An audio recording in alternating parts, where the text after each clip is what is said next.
Yung, alam mo naman sa DOH, nagbibigay ng libreng gamot. Meron Yes, kayong sir. mga medical assistance program. Yes, sir.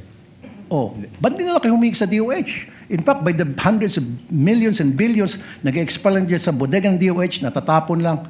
Sayang. So dapat humingi na lang kayo sa DOH.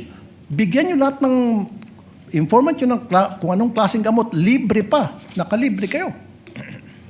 The wisdom behind how the confidential funds were implemented, sir, I cannot answer, sir, because again, sir, I am not the main implementer for the said activities. Kaya sir. nga, Mr. Smart Guy, nung makita mo na ang dami mga informant na binigyan ng mga hundreds of thousands each para sa gamot, you could have asked La Chica and said, La Chica, bakit di tayo pumunta sa DOH, maghingi tayo ng gamot para makalibre, makatipid tayo sa confidential funds? Libre naman sa DOH. Pag Office of the President maghingi, may budget, meron kayo allocation doon, I'm sure. In fact, sa Davao, ginagawa nyo na yun eh. Sir, that I cannot answer, sir. So again, it defies logic. Hindi po kapani-paniwala ang mga pinagsasabi mo. Sir, for me, it really defies logic. Sayang po yung pagkatalino mo rito. Nasira po yung pagiging isang matalino mong tao. Nakakahiya po dun sa mga eskwelahan na kung saan ka nag-aral at nag-graduate. Because ngayon, pinakita mo na nagsasalita ka na para kang, sorry sir, nagtatanga-tangahan. Salamat po sir. Pasensya na sir. Your Honor, with all due respect, Your Honor, I personally take offense of that comment, sir. I actually just did my duty, sir.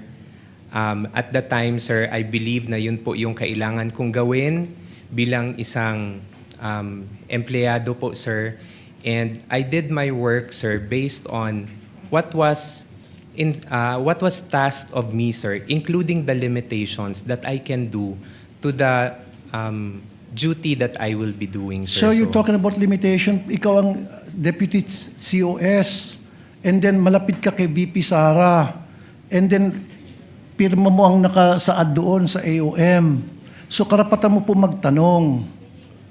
Okay? Now, you're talking about taking offense. Paano naman po yung mga taong bayan?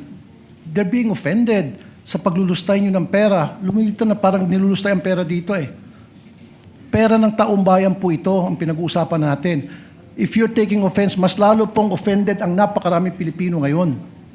Kasi hindi mo pa naibibigay ang tamang sagot. Pero kung naibigay mo ng magandang sagot, logical na sagot, then mawawala po yung sama ng loob ng taong bayan sa inyo. Sir, with all due respect, sir, I believe, sir, this matter of the confidential fund, sir, is still pending the final decision, sir. We are currently still submitting our motion for reconsideration on this one, sir, and we still have not received any final reply on this one. What I'm talking about, sir, is yung mga sagot niyo po, it defies logic para sa isang matalinong tao. Kasi kung ako, sir, pinesenta sa akin yung mga ganong klaseng dokumento at nagtanong ako at hindi nasagot ng maayos, I will resign. Kaysa naman makulong ako. Kaysa naman maipit ako ngayon tulad nangyari sa'yo at saka mga previous witnesses. Di ba? Dalawa lang yun eh. Patuloy kang magbubulag-bulagan, pirma ka lang ng pirma dyan, nakapikit. Pero, ang consequence yan, maaari kang makulong, maaari kang makasuhan. Anything can happen. Or, mag-resign ka na lang. Kung ako, I will resign. Mapapahamak ako dyan, ba't ako pipirma dyan? Bakit ako pipirma sa mga nakalagay Pagong, Piatos, Pikit, etc., kung ano pa mga kengkoy na mga pangalan? I would not consent to that. Outright sabihin ko, pag hindi niyo may paliwanag sa akin, I will resign. Period. Thank you po.